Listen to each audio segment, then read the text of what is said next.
Welcome to the Eating at a Meeting podcast. I'm your host, Tracy Stuckrath, dietary needs expert, certified meetings manager, certified food protection manager. I have searched the globe to find people and businesses who are creating safe, sustainable, and inclusive food and beverage experiences for their employees, guests, and communities. In each episode, you will find authentic conversations about how food and beverage impacts inclusion, sustainability, culture, community, health, and wellness. I know that sounds like a lot, but we're going to cover it all. Are you ready to feed engagement, nourish inclusion, and bolster your bottom line? If so, let's go.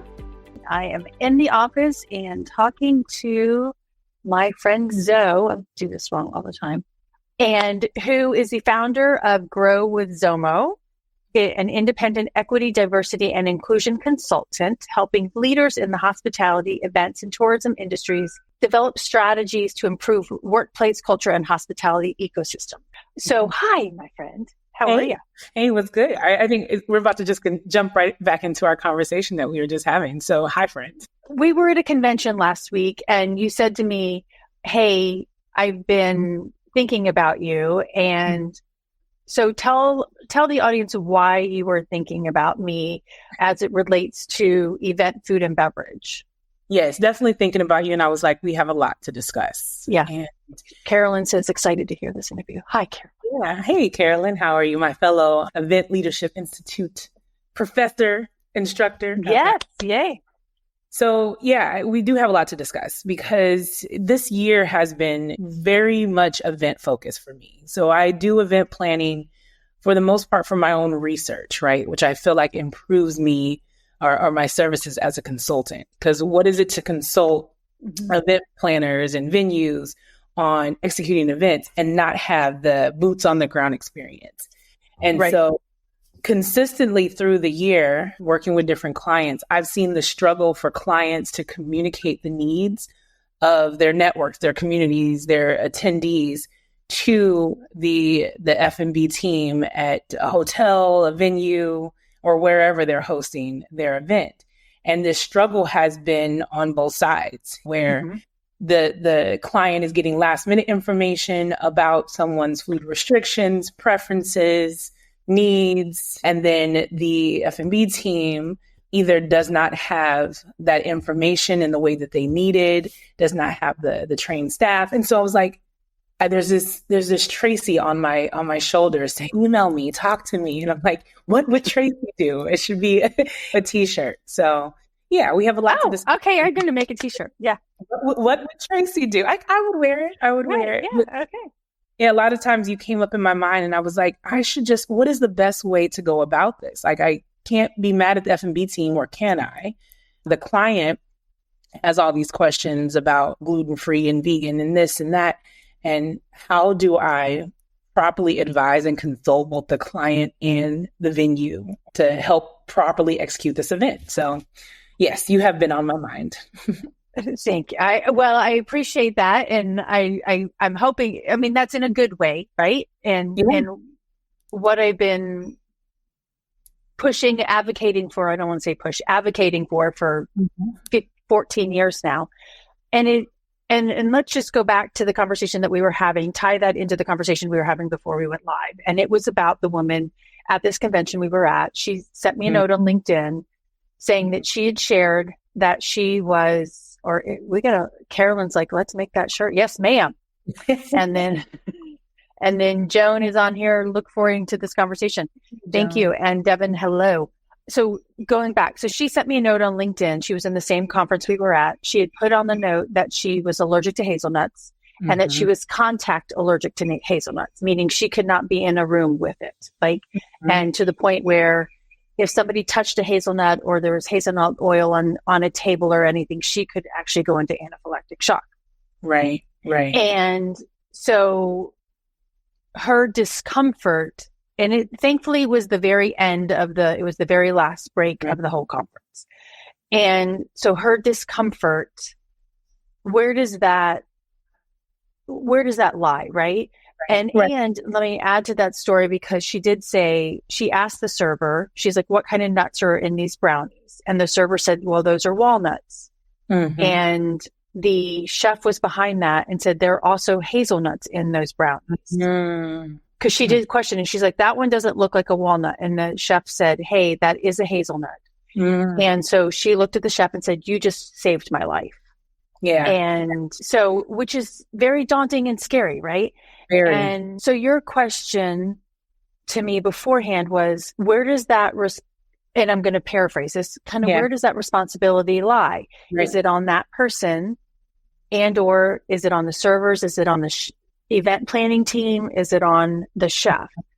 And then how does your love of hazelnuts get, and then my friend Leanne, I have my friend Leanne's head on my shoulders here because she fights for advocacy of no nuts on airplanes. And the people who were like, well, just because he's allergic to nuts doesn't mean I can't have nuts on this airplane, right? So how do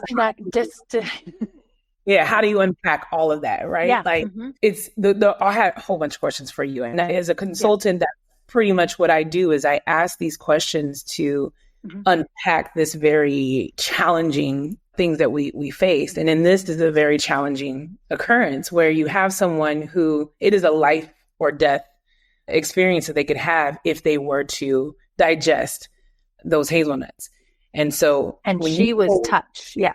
Right. When you told me that she pointed to the chef and said, hey, you just saved my life, I was like, whoa, imagine, were the event planners prepared for that situation? Was she wearing an identity bracelet on what to do if no one knew what her situation was? Why was there miscommunication between that front of house, that server, and that chef who's more back of house? Like, where did that disconnect come from? Where did the information get lost on her registration form? Why didn't someone flag that or identify that? Is it because people had so many things going on? So by asking all of those questions, we can get to solutions, because I'm very solution oriented. And my question to you was, what would you do? Is it a sign that you put up, hey, these are hazelnuts? But like you said, that sign alone wouldn't solve what she would endure if she were even to come in contact with hazelnut dust or the oils, because her particular circumstance is that severe with engaging or interacting with hazelnuts. And so I'm like, what can we do in the situation where someone like me, who loves hazelnut everything, is in the same conference or an event with somebody who has a life and death situation? Right. How much can we center ourselves and disregard someone else's needs? And so trying to understand that in the planning of an event takes us back through where the process begins, right? Where the process begins and who's responsible through this entire process. Right. That's and my thing, those are questions, all of those questions that you asked are so important to address through the entire planning process, right? And one of the things that I said in my session at this convention is that, and I say it at every session that I teach, is that thank you very much. And I showed my mom the video that you did, and she liked my outfit, so which is the most important part, right? No, but it's food and beverage is our number one expenditure. Yeah. And we spend the least amount of time on it typically. Ooh. Right? Yeah. And we're thinking about, and all details that we want to know, but who's the speaker? Do we have the speaker's photo? Do we have transportation? Do we have AV? All of these other things that go into meeting planning, which are all those details are important, but so is the food and beverage and coming down to that detail. And so kind of going back to that list of questions you had, my question is, did you even have that brownie to even know that you a lover of hazelnuts? Would you have missed that brownie if it only had walnuts in it, right? And not the hazelnuts, if you had that, right? Did that hazelnut actually make that brownie better for the sake of someone's life? And the answer is absolute no, right? Like I would have never not known if it was right. And that's answers the first question as far as people centering themselves. And I think you use that example of Leanne advocating for no nuts on the plane, right? You're taking this flight, and will having no nuts on your flight really make or break where you're going on your trip, if it means the life of someone else? So the answer is no there. But in this conversation, I need to know, because this would be a client that I would consult, or you would consult, or we would collaborate together on how to solve this. Because if it had not been for that chef being present at that moment, right, in a serious medical condition for which, if she was not wearing identity bracelets, someone may not have known what caused her going into anaphylactic shock, right? Mm-hmm. We have to go back through this process, and it begins with the registration form, right? Right. When people are registering for your events, we know that event planners have a million things going on, but when it comes to food and beverage, being that number one expenditure, being a primary focus of your event that can make or break someone's experience, there needs to be someone who is keenly focused on the details that come across in that registration form. Now, is it that someone has to comb through every registration, or you have it set up on the back end where it notifies you, hey, we have someone who has a life or death request, and we need to be mindful of this in a way that we curate that menu that is centered around them? Because this is a matter of preference. This is not a matter of, oh, I love hazelnuts. This is the matter of, this may be the end of me, right? And so the gravity of their request is something that needs to be a part of our morning briefings, right? It's as important as getting all the speakers lined up, the doors open, and everything that's going to get that up and running. Hey, everyone know on the catering staff, everyone know on the staff, we have a hazelnut allergy that is the severity of death, and we all need to be alert.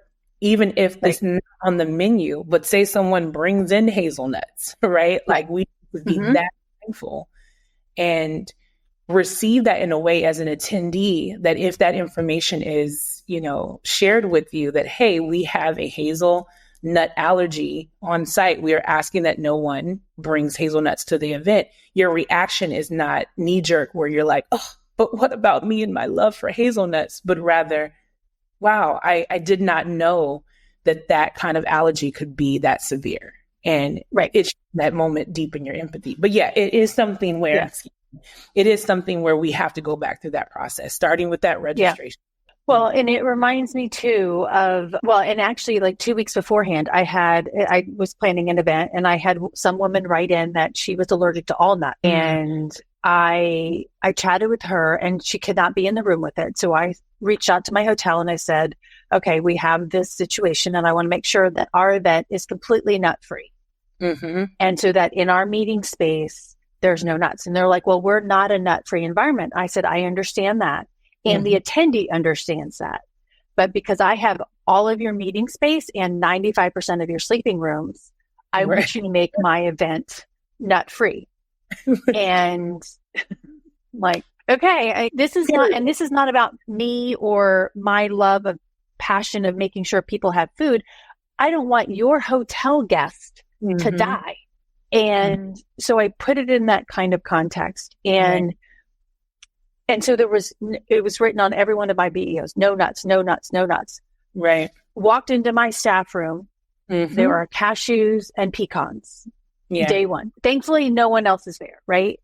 But day two, when my first breakfast is being served, and the server who served my staff room was there, he saw the muffins. And 2 out of the 4 muffins contain nuts. Yeah. But he's like, Tracy, I'm pulling these. And so that to me, talking through that process, what you just mentioned, he knew, right? And he read his BEO. And that's where I've said so many times, especially about the people who serve us as servers or whatever, who don't speak English, give them the tools to do their job. Yeah. And not that he spoke English perfectly fine, but he noticed it. Yeah. And there are the boots on the ground. Yeah. And again, I'm wondering, I'm a process person, right? And so oftentimes when I talk about how EDI gets aspirational, kind of like all the things we want to achieve and how great it would be to make sure that we have servers like that who are going to pull the muffins with nuts. And it would be amazing if everybody read their BO, right? But, right. And that's where it starts for me. I need to know, what is that process that's hindering people moving so fast that they're not reading their BO? And what kind of signage do we need to implement on rooms or in that morning briefing that says, this is a nut-free zone. We have had it cleaned. We've had it affected, whatever we had to do prior to this event, because this is what this client wants, because they have 95% of our rooms and 95% of our space. We have disinfected. And from this date to this date, we are no nut zone. Like, it is a nut-free zone. And what that means is you will not bring in snacks. It will not be on the menu. Like, that starts with the briefing. Mm-hmm. Then on each room, whether it's color-coded or worded that this is a nut-free zone, to be reminded. If it's a part of the MC's announcements, where do we make it where it's there's so many touch points, right? Where it's not this, it's not this excuse of like, oh, my bad, right? Like that can't be the response to something that, one, I've paid my money, I've invested into your venue. So this is a request that I have. And two, the severity. And even if it's not on the spectrum of severity, even if it's not severe or life and death, this is someone's experience. So how do we, and that would be the question I want to answer, for starting all the way back to, and we had this conversation on site, starting all the way back with the sales team, right? Do you know which venues and F&B teams are going to accommodate according to my request? Because don't waste my time when I'm doing site visits, when you're showing me all these fancy hotels and venues and places to go. If this F&B team is not prepared for requests that accommodate my attendees, I can't invest my money there.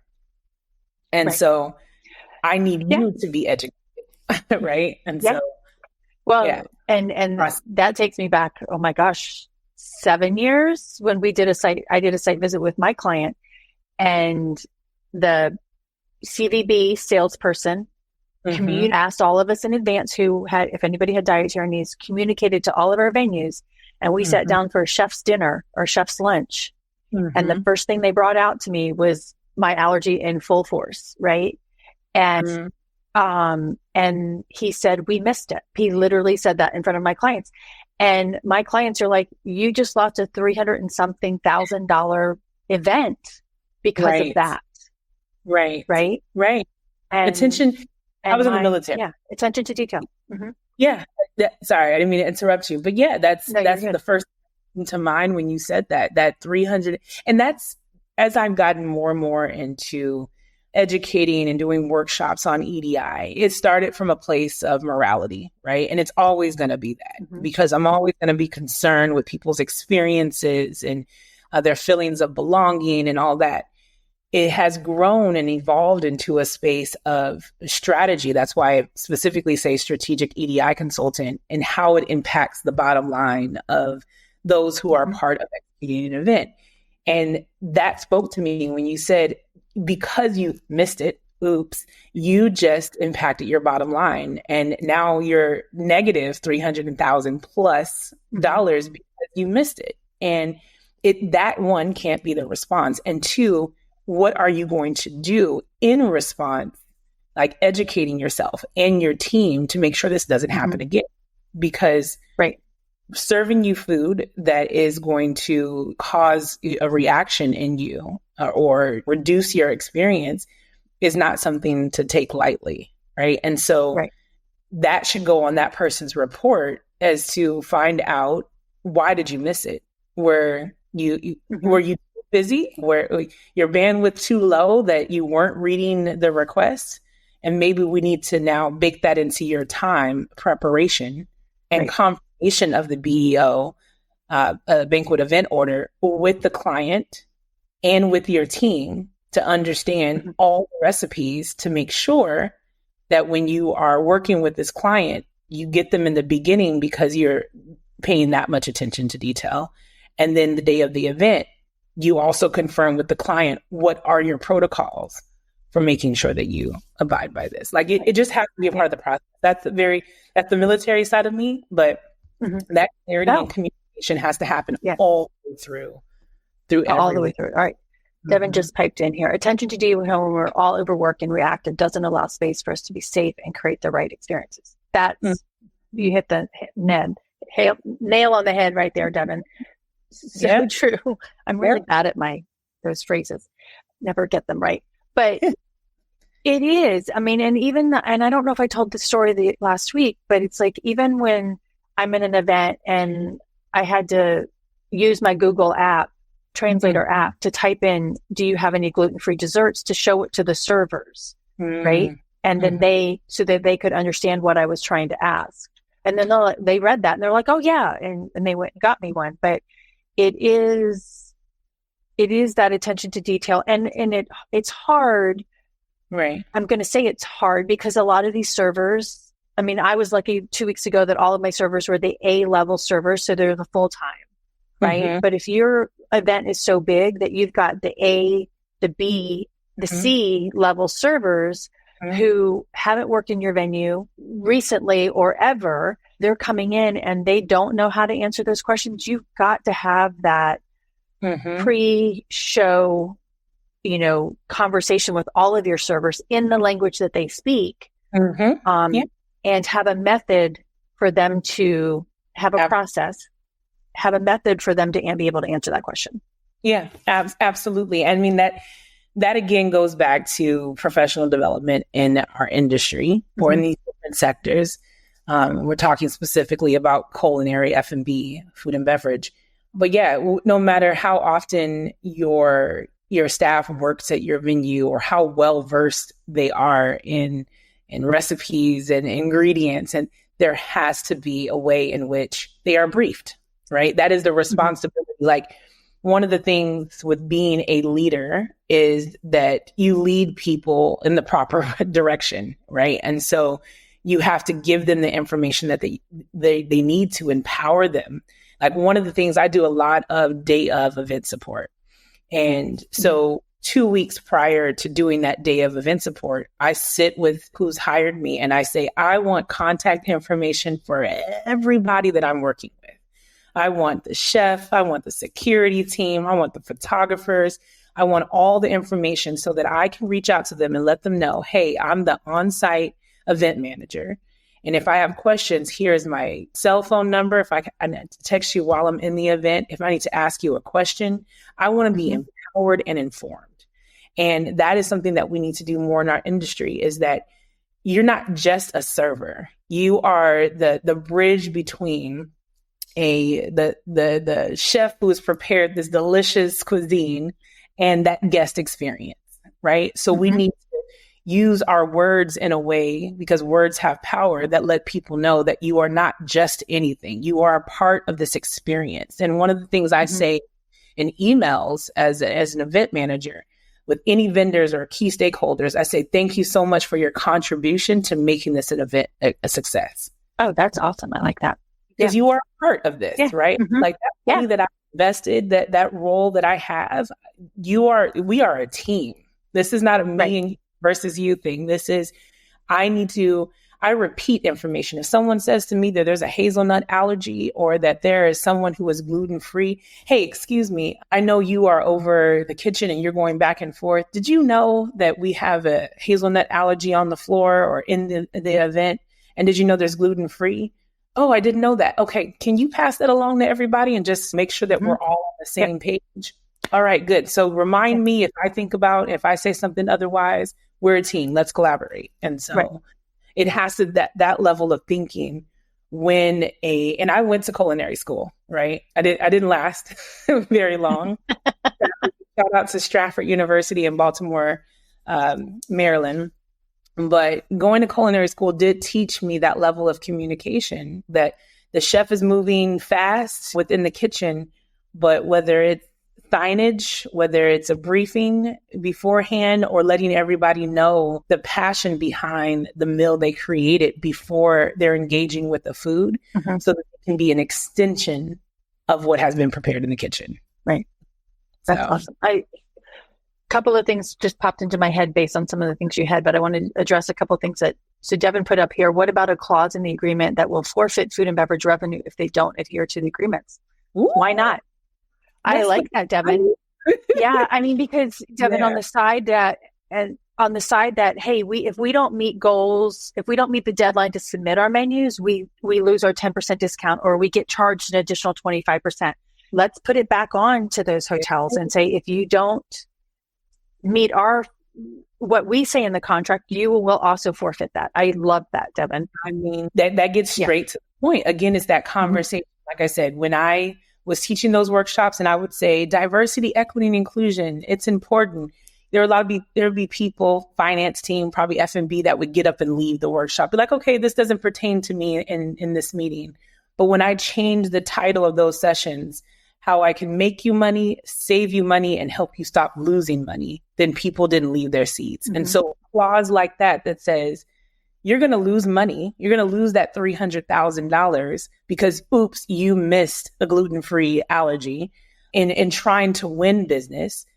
And how many other amounts of business that you have lost because people see that it's not communicated on your website or on your menu, that you're knowledgeable about these different food restrictions and preferences. Like, I myself do not have any, it hasn't been identified as of yet that I have a gluten-free allergy. I know I'm lactose intolerant, but I also know what foods make me feel uncomfortable, right? I know how it's going to impact my experience. So the more knowledgeable that the chef is, the F&B manager, the catering manager, the bakery are about the food that's prepared, the more comfortable I feel. So if I know that their money is on the line, they know their money's on the line, they're going to ensure my experience. If you're paying, if your incentive is impacted, we need to have that conversation. Totally. Yeah. Go Devin for the win, for the clause. Yes. Love that, Devin. So Amelia says, in the interest of time, I'd love to hear about some specific ways to mitigate these issues we are also familiar with. Good point, Amelia, because there's a lot of different ways and a lot of the challenges that we all have, right? One, I like what Devin just said, putting that in the contract. And actually some other things that I put in my contracts are that, at least the ones that I negotiate, are you have the hotel identify, or the catering company, how many people on the staff have gone through food allergy training. Yeah. Right. So and then who is there? How many food safety managers trained in food allergies will be on site during my event? Devin just put in for the win. That's funny. You're cute. And so that's one thing, but bringing the story into mind is an event that I attended. This was coming out of the pandemic, right? All the hot items for the meal portion were labeled with allergens, with what they contained and what they were free of. But when you went to the desserts, nothing was labeled except for the name of the food. And I found the pastry chef and I found the head executive chef, and they're like, well, we didn't communicate it to them. We didn't communicate it to the pastry chef that they needed to label their food. No. So Amelia, on that note, is one, that pastry chef should also be at the pre-con meeting. And the pastry chef should also be CC'd on every email that's coming through around food and beverage. If the executive chef is CC'd, and I'm saying that for the fact that there's the executive chef, then there's the garde manger, there's the pastry chef, there's all these different chefs. I don't want you to put 50 different chefs on there, but that's a very distinct chef that has a completely different role that I think would be really important in that conversation. Yeah, I think when you're thinking about processes, right, like for Amelia and for the key takeaways from this whole conversation is it begins with that initial inquiry, right? And that's more than likely in our RFP. And so we need to start learning how to ask these questions and how we're going to make our decisions on what venues we select. Like you listed that one question, right? How many people are trained in food allergies that are on your staff? Now, as it stands right now, there are probably many venues and F&B teams. They're going to be like, what? Like, is that a part of Serve Safe, right? Is that a part of the training that's required? Maybe we don't have any, but maybe that light bulb is going to go off that in order to win this business, we need to get trained in that particular professional development, that certificate. So RFP, those questions in your RFP, and we could spend hours talking about different RFP questions, but you have the power of the purse. So your RFP, then your contract that you're writing. That's that clause that Devin mentioned, right? You have to think of these clauses that money is an incentive and an investment. And so when you're letting people know that your bottom line will be impacted by what you miss and your oops, that they will be a little more attention to detail. So again, we write clauses. When we talk about force majeure, then we need to talk about these EDI clauses as much as, and we don't even have to call them EDI or DDI. DEI, we call them the matter of life and death or whatever. It's a clause to go in our contract. Then after the contract, it's the confirmation. And I feel like I can make a whole acronym off of this alone. But it is that confirmation of the BEO, whether it's 2 weeks before, 2 days before, 2 hours before in that pre-con, confirmation of those restrictions, those preferences of what will happen if this does get by us. How are we going to call on medical professionals? How are we going to respond if there's like a hazelnut-free allergy? And then it's communication, right? We're constantly, like I said, as a day of event support, I'm constantly communicating what I read in that registration form, right? And so maybe that's a process that I missed in that RFP contract confirmation process. This is also happening on the external end with your attendees when you're building that registration page and who's your team to intersect that information and notify everyone on your team. And so there seems to be two processes happening. One that's happening externally or with your and how you're communicating this is being handled, and internally with your team and with that F&B team. And that process, like you said, a lot of people don't spend enough time with this, needs to be thought of in advance, right? Right. So when you're making that initial inquiry, when you talk to that sales team, that rep who is selling you that venue, before you even give me a list, I'm an advocate of gluten-free, vegan, vegetarian. I know that my audience is this percent this. Show me venues that have this, trained staff that have so forth and so on. So create your process is what we're saying so that we are proactive rather than reactive. That and 100% that is the goal. I mean, and it's how do you, and I have so many different ideas that come through this. It's like even the woman, well, actually 2 years ago, we had a woman attending an event who's Orthodox Jew, and it was Passover. And so she had never traveled for Passover before. So she and I were learning at the same time, but one, trying to find a caterer that would cater for her during Passover. Right. But again, I saved my client $2,500 by asking the other two people who asked kosher, and they just needed labeling correctly. Right. But this year, when we're going through registration, this year and last year going through registration, her name was not popping up on my attendee list. So I called her and I'm like, hey, just making sure that you're coming. And if you are, I want to make sure the details are in place. And she's like, Tracy, I so appreciate your phone call, but I'm about to have a baby, so I won't be there. So, but it was knowing so Amelia, kind of going back to that question, is one, knowing your attendees and the historical data, the history of what was requested in the past, and picking up the telephone and making those calls. That should be part of that process. But also know that even though Zoe's coming this time, maybe Zoe got diagnosed with cancer or with celiac disease since the last time, and she didn't note on anything on the last time. So you don't know how things might change or vice versa.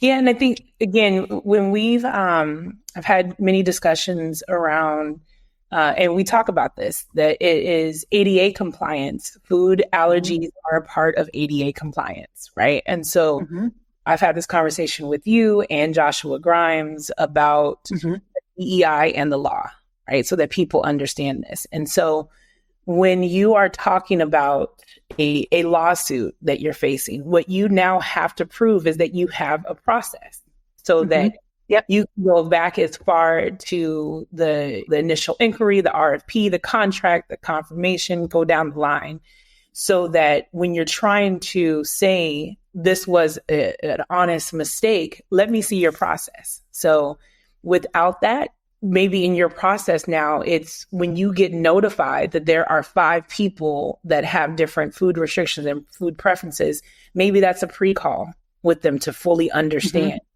their needs. Right. And also what it speaks to, now we're getting into food preference that is dependent upon someone's religious beliefs or their culture, their heritage, right? And so a lot of people, and I've done this kind of general test with people, don't know what kosher and halal are, right? They've heard terms. They think they know, oh, that's Jewish, that's Muslim. Okay.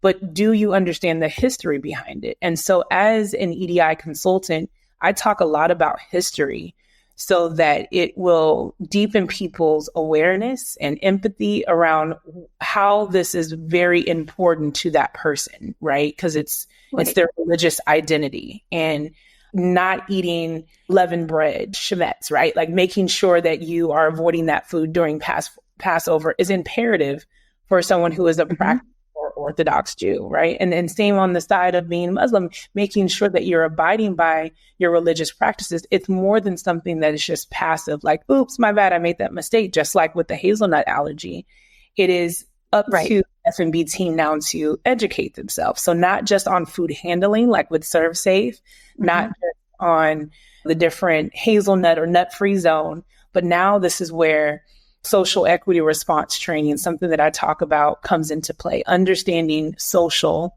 identities, right? And so if you, at this moment, if you are listening and you do, because for the sake of time, right? If you do not know both the history and have an understanding and comprehension of both kosher and halal, pause for a minute. Whether you use Spark AI, which was featured at that conference, right? And ChatGPT, the dictionary, YouTube, you have so many resources at your fingertips. Commit today to this week, to this month, to learning more about both. Because I will tell you, I've had people share with me who do practice kosher or halal say that they went to an event, they paid the same amount as someone else attending. They knew that there weren't going to be any foods for them. And instead of making the event planner's life harder, that's how they feel, they've eaten out in their car. They've brought food. Absolutely not. And in order to prevent that, to make sure that people are having an equitable experience, education's the answer, and more conversations like this. Well, I'll post 2 links to 2 videos. One, I interviewed Yvonne about halal, and it's a fantastic interview educating us all about halal. And then another one on kosher. And just before Passover and Ramadan this year, I purposely did it so that we all understood what we could do, because it is that experience. But you also just reminded me of a post that I saw yesterday or today from David T. Stevens about an event he recently attended, not the same one you and I were at, but he went into that opening reception, never been to this event, went into that opening reception having just finished working out and wanting a non-alcoholic beverage. And the only thing that they served was soda. And so he said in his post, he said he scanned the room, spent 10 minutes in there, and then left. And is that the experience that you, just like you said, that person eating in the car, is that the experience that you want your first time attendee to have by not serving? So we have to think, even not just the food that we're serving, it's the beverages that we're serving too, right? And how do we develop that experience so that it's thoughtful? Going back to the labeling, right? It's thoughtful, it's detailed, and it's purposeful, and it's transparent, Yeah. Two things come up for me. And again, I know we could talk for hours, Right. but labeling and mocktails, those are the two things Right. that I definitely want to wrap our minds around. Right. I'll start with mocktails because I literally just had this conversation with another colleague named Matt Bowles. He is the host of the Beverage show, another show that you all should talk. I love how you all do these podcasts. And the last time that him and I met was at Latino Travel Fest. And so we were in Elizabeth, New Jersey, and just meeting him, great personality, great energy. And I was working the registration table. I was the event producer, but I also do multiple things on site. And so he says, "Hey, do you want a drink?" And I was like, "Sure." He was like, "Okay, I'll get you the pina colada," because that was like the featured drink. I mean, Rancho Mateo was the restaurant, had this amazing, big, huge glass with all the decor, the tequila bottle turned upside down, amazing. Like it was like the feature of the event. And so he brings me this pina colada, and I had already made up in my mind that I was really slowing down on drinking, but you can't turn down this amazing beverage, right? So I take a sip and it's full of sugar and full of alcohol. And I'm just like, I have 3 more events this weekend. I do not need this big drink. So I push it to the side. And I guess there were other people who wanted to bring me drinks. So by the end, there were like 3 or 4 alcoholic drinks sitting at the table, people being nice. And so I'm talking to him recently and he was like, "Okay, so when we talk, what drink will you be having? What kind of wine?" And I said, "Actually, Matt, I'm not drinking anymore." He was like, "But at Latino Travel Fest, I brought you the," and I was like, "Yeah, even in that moment, I was saying that I don't want to have alcohol. Like that is not something that is a feature of me having a good time." And so mocktails are a way, again, thinking about the process, ginger and mint and turmeric and all these amazing elderflower, all these amazing events. But when you do serve those drinks, the whole point of my story being, do not serve the featured drink with the pina colada and the flamingo and the upside down tequila all fancy, and then give somebody a red cup of cranberry juice. Create the experience in which the mocktail matches the experience of that alcoholic beverage. And that's whether that person wants juice or they're not having sugar and they want water. Same thing for water. I drink my water in a wine glass because I'm fancy. Right. So mocktails at an event are important. And I've also taught this EDIS course, Event DEI Strategic course, and have participants write blogs. And one of the participants one year, and I wish I could recall her name, amazing blog that she wrote on herself as a recovering alcoholic and wanting to see no alcohol at events. She loves our industry, but she's thought about getting out of our industry because of how much events center alcohol. So that's a whole nother wow. Yeah. Right.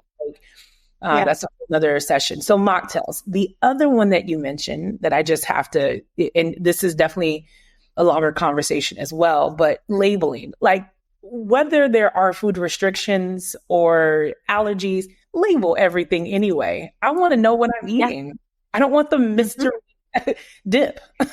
7-layer dip is great. I don't know what you put in your 7 layers. Can you tell me, please? So that I know this is going to match my taste buds. So yes, mocktails. Right. Yes.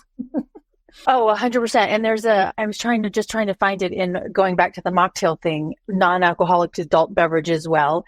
My friend Jen Gilhoy tagged me on this post, but a meeting planner, and I want to find her, but she said because they've added non-alcoholic adult beverages to their event, and it's a fundraiser, they've actually grown their fundraising number. They've exceeded their fundraising numbers. They've actually gotten new donors because of it.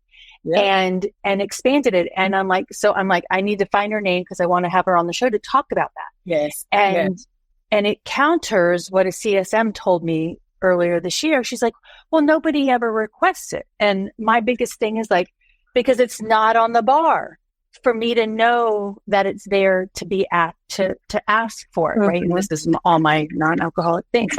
And even a guy 2 weeks ago at my event in San Antonio, he came up and asked for the athletic beer, and he did not know me from Adam. I was just standing there talking to the bartender, and he said, "These events get so alcohol intensive. I need to have this athletic beer, which is non-alcoholic beer, so that I can moderate myself." And I'm like, oh, can I just record you, please? Yeah. Right? Yeah. And then not just, so many things come up, right? The peer pressure. People would love to say that I'm 43 and that peer pressure isn't a thing, right? I've been in spaces where I say everybody's ordering drinks and I was like, "Ooh, do you have cranberry and ginger?" And people are like, "You're not drinking? Like, what's wrong? Why?" I'm like, "How old are we? Are you really making fun of me because I've made a choice that's going to make me comfortable?" And that's me, right? I can speak up for myself, but that's not everyone. And there are people who are making choices to fit in, to make sure they win that business, maybe opportunity to speak to that person. They want to match the drink that they have in hand. They want to have that conversation around what type of scotch, what type of whiskey are you having? What type of ginger do you have? What type of cranberry juice? Like 100% juice. And I love to throw a curveball into conversations because we have to understand peer pressure. And I understood it the most when I read the blog and that's why I do the blog as part of the certificate, because testing, not everybody's good at taking tests, right? And so I give the option, test or blog or both if you want to do it. And so when she wrote this and she told her story from coming up back of house as a culinary food and beverage, and how much drugs and alcohol are a part of growing in that industry or growing in our industry because late nights, right? Going out, cigarette breaks, getting drugs because your feet hurt so bad, drinking alcohol because it's a social thing, right? And then her reaching her breaking point to now trying to re-enter the industry and build herself in her career again, and seeing that the bar was literally like the center with people hanging and floating over the bar. Bye, alcohol. Bar's about to close. Make sure you grab 2 drinks and da-da-da. And that pressure of people saying, "Hey, here's a drink. I got you a drink. I got you a drink." And it's like overwhelming and overstimulating. And so if you have the food and beverage conversation, we can concentrate on the food, but let's talk about the beverage. Yeah. And kind of on that conversation and reeling this back in and maybe taking it back to a little bit of Amelia too, her question of what are some tips to do this? It is having that conversation way up front with the bar manager, not just the food and beverage director, right? Not just that CSM, having that conversation with that bar manager and what do you have? But a lot of the stuff, and I will be honest with you, a lot of the stuff is still hard to get, right? And it depends on who those hotels and those convention centers have contracts with for that distribution. And so it may be XYZ distributor can't get that. Well, freaking order it on Amazon or call that manufacturer directly and purchase it, right? Because you've got this group in here. You're going to make bank. And I don't know why that's my new term, but you're going to make money on it, right? And for me as a meeting planner, I'm like, if I can fulfill my food and beverage minimum by selling 15 of non-alcoholic, even if it's 15, that's 15 at $15. Yeah. I just made my food and beverage minimum on that way. And hotel, you just upsold a $5 Coke. $8, $9 Coke, whatever they're charging for $15, right? You just made $7 more, right? On whatever that is. But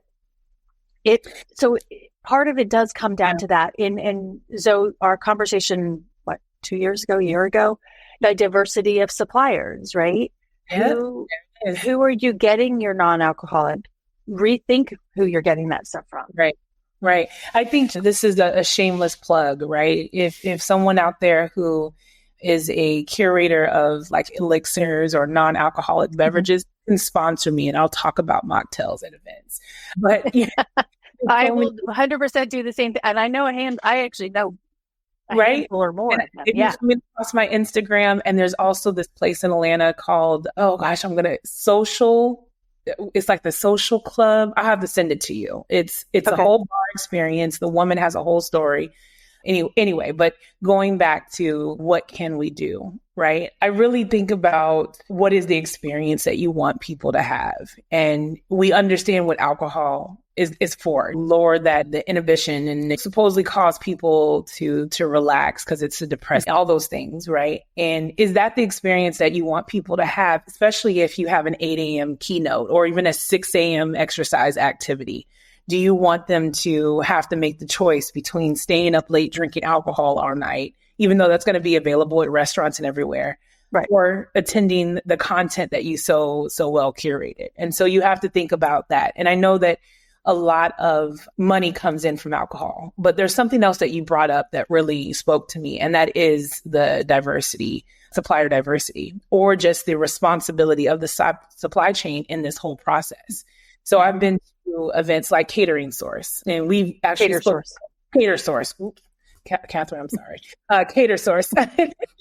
And we spoke at that event together, and there you have the XYZ suppliers. And when you're talking to them about the massiveness of distribution and how these different venues and hotels they order in bulk, right?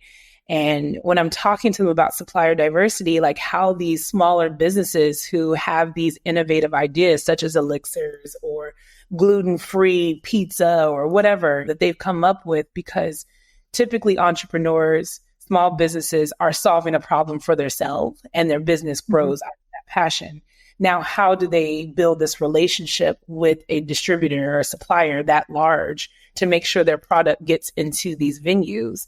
And then the buyers for these venues and hotels, how are you setting yourself apart, right? Like, yeah, you can get the Snickers, the M&Ms, and all the traditional items, or can you brand yourself as the gluten-free, the nut-free zone, these different branding that speaks to the growing needs of our globally diverse society, where people are saying, I want an experience where I feel seen, where I belong. Right. And I've seen a lot of cruises and resorts that cater to vegans only. And I'm like, oh my gosh, I'm not a vegan yet, but I've started to incorporate more recipes. And I'm kind of speaking to a guy who's super fine that's a vegan. So it's advantageous. But so going to a resort that's vegan only, right? I know that everything I'm going to enjoy is going to be delicious. And so how can we encourage both the buyer to buy these products so they or know where they can source these products, to speak to the RFP that's making these requests? And how can the suppliers now start to see, hey, you're going to have buyers who are looking for these different products? Again, because when you talk about vegan and vegetarians, we don't want just and I say we, so you see I'm manifesting this. Yeah. We don't want just a head of lettuce with some drizzled on vinaigrette, right? That's not what vegetarian or vegan is. We want an experience, a dining experience. And so suppliers need to work and collaborate, source from smaller businesses or people who are introducing or presenting these products. And so that's a bigger question. In that process, now we're going into the supply chain. So And it reminds me of a conversation I put myself into at the National Restaurant Show 2 years ago.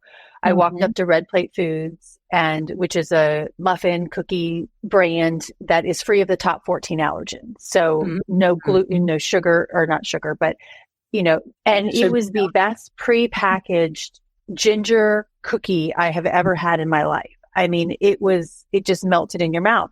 But I walked up to her and she was having a conversation with a food distributing company.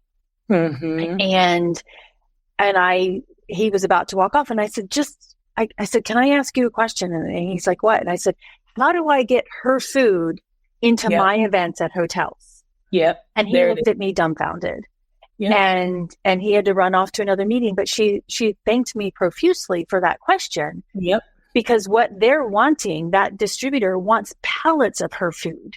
But there's just stock up and whatever, but there's not the request from the hotels, going back to that CSM that says, well, we don't get the request. Well, yeah, you do. From our meeting planners, you all just kind of shut us down. But it is that back end of the conversation of where do we get, have to infuse these smaller companies in here to get the distribution, and to help them grow. So two things that irritate me, right, is business as usual, that food distribution company who is just like, if you don't operate at this level, mass production, then we don't do business with you. That's business as usual, and it will not even give the small business an opportunity to be able to scale to mass production. And maybe you don't need mass production for everything because it can dilute the product, right? So business irritates me. And then people who say, well, we're not getting the request, so we're not going to even think about integrating these concerns. And when people say that, and that's been said to me live in a webinar or a workshop, and I said, have you ever considered that the reason why you're not getting these requests because people don't see that you can accommodate or that you're even interested in accommodating their needs, that you're not even speaking to their identity or their concerns or your response, like the people who will laugh at me if I order a mocktail. People don't want to endure that kind of response. So then they don't say what their needs are. Like the gentleman who was practicing kosher, who said he eats in his car, he felt like a nuisance. He felt like he was bothering the event planner. And I had to say to him, I was like, no, like, did you pay the same amount to go to that event? Were you sitting at that table and you let a plate of food sit in front of you that you weren't going to eat and then dismissed yourself to go have your lunch in the car? You're not a nuisance. That event planner, that catering team needs to know what your needs are, right? You matter, right? And so it's empowering people. It's empowering the staff. It's empowering ourselves through education. It's going through the process that we currently have, assessing that, and then creating a process that is inclusive. I always say this, that if we are combating systemic oppression, systemic being that it lives in our process and how we do things, and we kind of react or do things mindlessly, we need to counter that with systemic inclusion, right? And so we need to create processes and procedures that are intentionally inclusive to achieve equitable outcomes. And that's the only way we're going to do this. And so that result is diversity, because we have to create this environment where people say, oh, I can go to that event. I can work at that place. I can enjoy that experience because I know that the food and beverage experiences are going to represent me and what I need. Or I know that before arriving at that event, if I put it on my registration form, that there is a team that is going to handle this properly. Right. I'm assured of that. So I'm going to have loyalty to that company because they see me, because they care for me. Yeah. Yeah. Oh my goodness. We just had an hour. I know.